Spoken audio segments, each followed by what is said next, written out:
Today, my curiosity kicked in and I said to myself, damn, I really wonder what Steve Jobs would think about AI, blockchain, and crypto. So then I was like, you know what? Let me ask AI itself what he might think about blockchain and crypto. So today we are going to see what AI said that Steve Jobs would think about crypto. So yeah, you could pause the video right here if you want to take a look at the prompt. I said basically like, bro, and I need to hear it. You know, I need to hear it as if Steve Jobs were like speaking to me about this topic, right?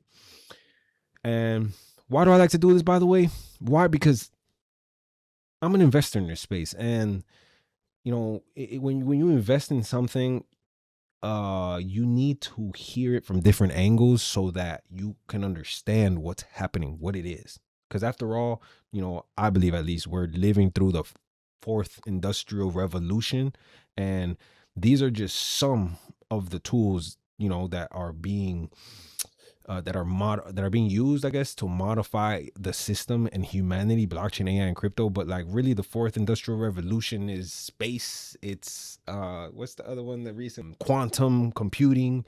It's a lot of things. You know? Anyways, right now we're just focusing on these, and yeah, let me just get right into it. So I'm gonna read it, but I'm trying to be courteous, and I'm going to put myself to the side here so that if you want to read it yourself because you think I read slow, hey, go ahead and do that. But for the people that don't mind and want me to read it to them, I'm going to read it.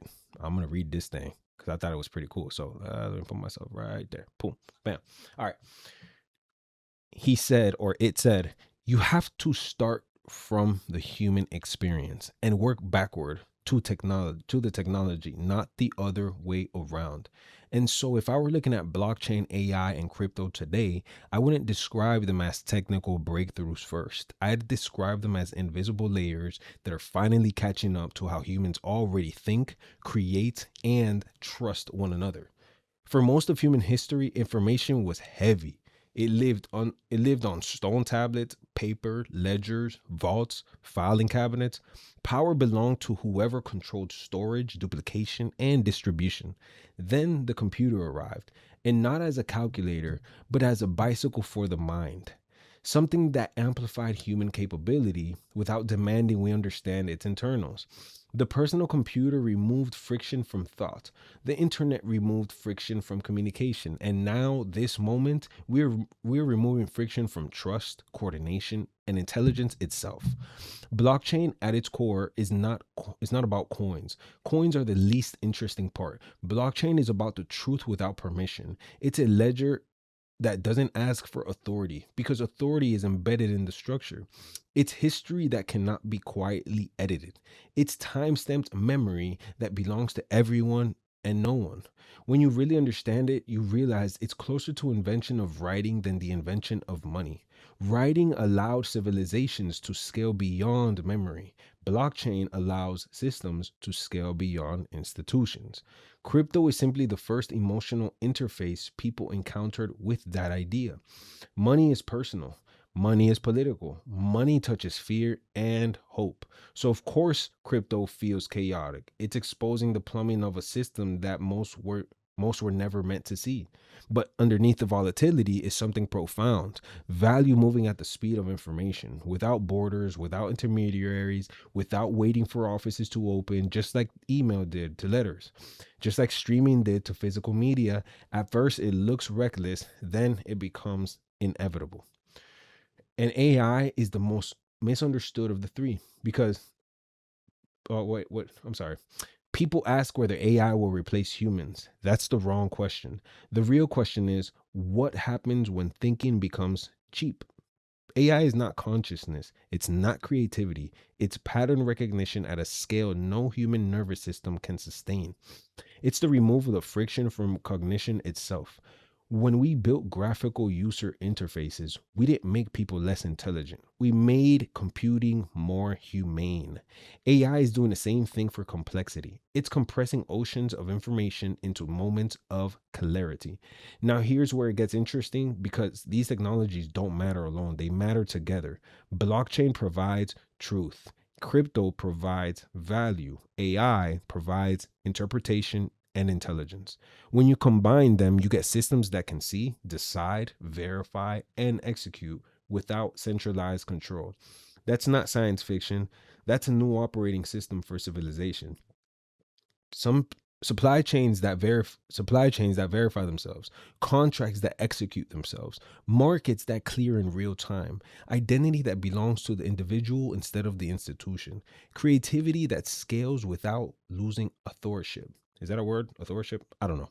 And yes, there will be noise. There always is. People confuse tools with toys. They speculate before they understand. The dot-com era was filled with bad ideas and a few that reshaped the planet. This is no different. The companies that survive won't be the loudest.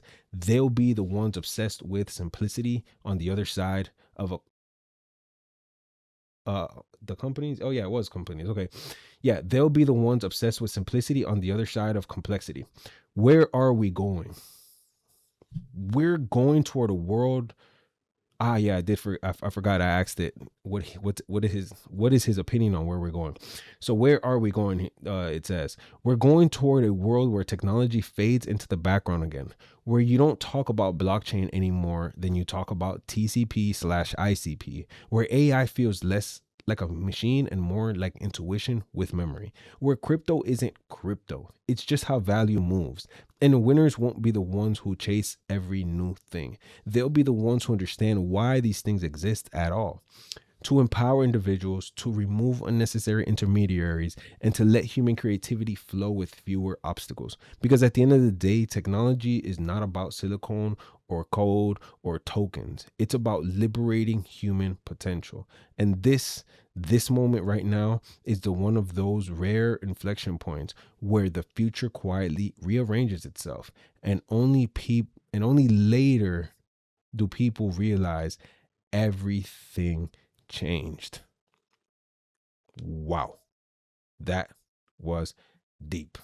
The reason I like learning about the system is because, after all, the systems, they control me and you. And if we don't know, there's a saying, it goes, keep your friends close and keep your enemies closer, right? You guys know that saying? Well, the system, in my opinion, I don't know if it's our friend. Would you call it your friend? I don't know. I don't like to get taxed and things like that, right?